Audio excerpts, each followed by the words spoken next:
যে প্রশ্ন, যে এই প্রশ্নটা এখানে নয় অনেকেরই, যে এটা তো হিংসা করা বারণ, সবাইকে ভালোবাসা উচিত, তাহলে ভগবান কেন অর্জুনকে দিয়ে হত্যা করেছিলেন কাউকে, হত্যা করিয়েছিলেন কাউকে।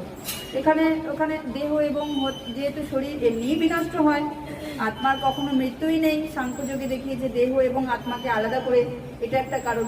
দ্বিতীয় কারণ, অর্জুনকে কখনোই হত্যা করায়নি, অর্জুনকে কখনো মারপিট করায়নি, অর্জুনকে কখনোই যুদ্ধতে উৎসাহিত করেননি।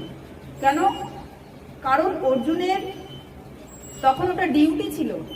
যেমনি আর্মিদের কখনোই বলছে না তুমি খুন করো, মার্ডার করো, আর্মিদের ওটা ডিউটি দেশের রক্ষা করা।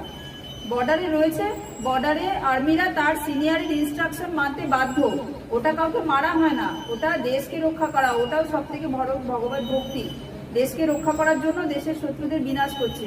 কারণ দেশের কারা কারা শত্রু সেটা ভগবদ্গীতায় রয়েছে, যে অস্ত্র নিয়ে আক্রমণ করে, যে বিষ প্রয়োগ করতে, সমস্ত কিছুরাই শত্রুরা করছে, তাই তাদের দণ্ড দেয়া কর্তব্য, তাদের কর্তব্য করছে।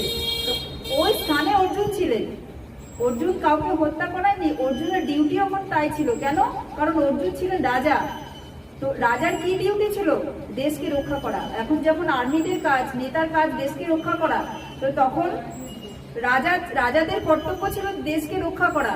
তাই অর্জুন ছিলেন রাজা, রাজকীয় পরিবারে, তাই এটা তার সেই রাজ্যকে রক্ষা করা অর্জুনের কর্তব্য ছিল, আর অর্জুন সেই কর্তব্য থেকে বিমুখ হচ্ছিল।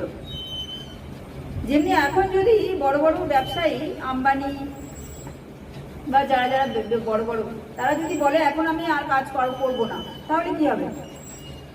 একটা স্কুলের টিচার যদি বলে আমি আর টিচারই করবো না, তাহলে কি হবে? সব স্টুডেন্টগুলোর কি অবস্থা হবে?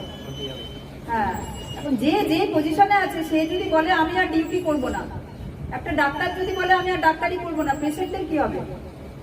তো তেমনি যার যেটা ডিউটি, অর্জুনের তখন ওই ডিউটিটা ছিল। অর্জুন যদি তখন ডাক্তারি হিসেবে ডিউটি করতো, অর্জুন যদি ডাক্তারও থাকতো, অর্জুন যদি বলতো আমি ডাক্তারি করবো না, তাহলে ভগবান অর্জুনকে বেশি করে ডাক্তারিতে নিযুক্তি করতেন। অর্থাৎ যার যেটা ডিউটি, যার যেটা কর্তব্য, ভগবদ্গীতা তাকে সেই কর্তব্য করতে আরো উৎসাহিত করে, সেই কর্তব্য থেকে ডিমোটিভেশন করে না, সেই কর্তব্য করতে আরো মোটিভেশন করে। এটা হচ্ছে ভগবদ্গীতা। অর্জুনকে মোটেই মারতে উৎসাহিত করে, অর্জুনকে তার ডিউটি করতে উৎসাহিত করেছে।